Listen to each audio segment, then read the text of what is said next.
नमस्कार आदाब, न्यू विदर्भ स्वदेशी न्यूजमध्ये आपले सर्वांचे स्वागत। मुख्य संपादक अमीन खान यांची रिपोर्ट। नांदुरा शहरामध्ये मोठी चर्चा। नांदुरा अर्बन बँकेचा काळा कारभार उघड।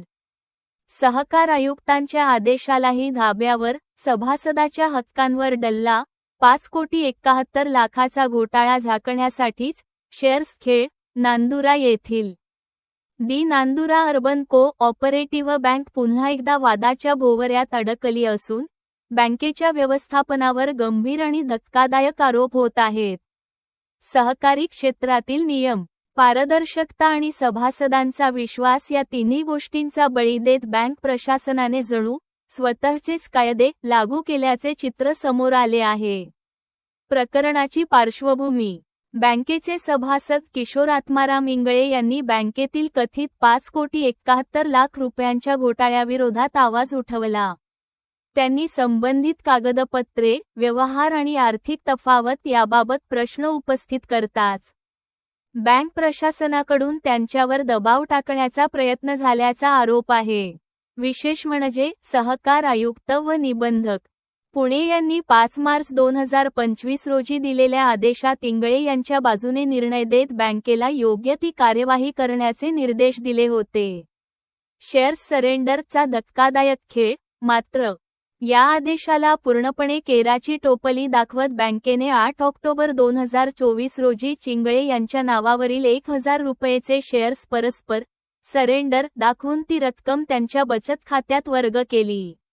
या प्रक्रियेत कोणतीही लेखी नोटीस दिली नाही, सभासदाची संमती घेतली नाही, निबंधकांची पूर्वपरवानगी घेतली नाही।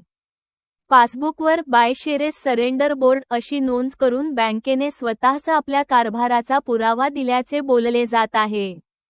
कायद्याचे उल्लंघन स्पष्ट।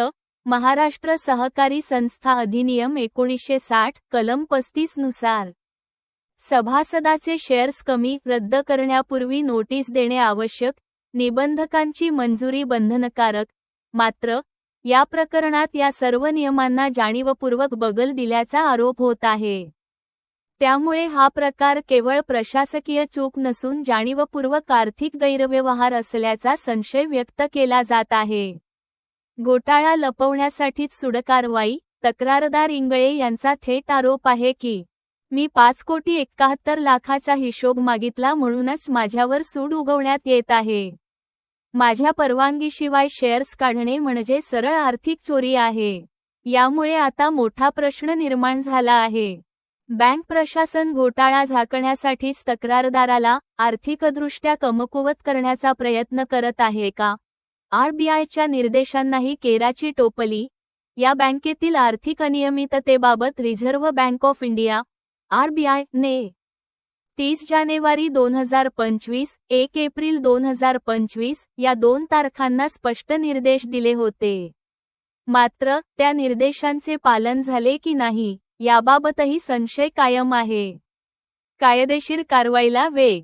या प्रकरणात आता कायदेशीर लढाई सुरू झाली असून सहकार न्यायालय, अकोला येथे तक्रार दाखल, नांदुरा पोलीस स्टेशन येथे फौजदारी गुन्ह्याची मागणी। संभाव्य कलमे: IPC 420 फसवणूक, विश्वासघात व आर्थिक गैरव्यवहाराशी संबंधित कलमे। यामुळे बँकेचे CEO आणि संचालक मंडळ अडचणीत येण्याची शक्यता अधिक गडद झाली आहे। सभासद आणि नागरिकांमध्ये संताप। सहकारी बँका या सामान्य नागरिकांच्या विश्वासावर चालतात।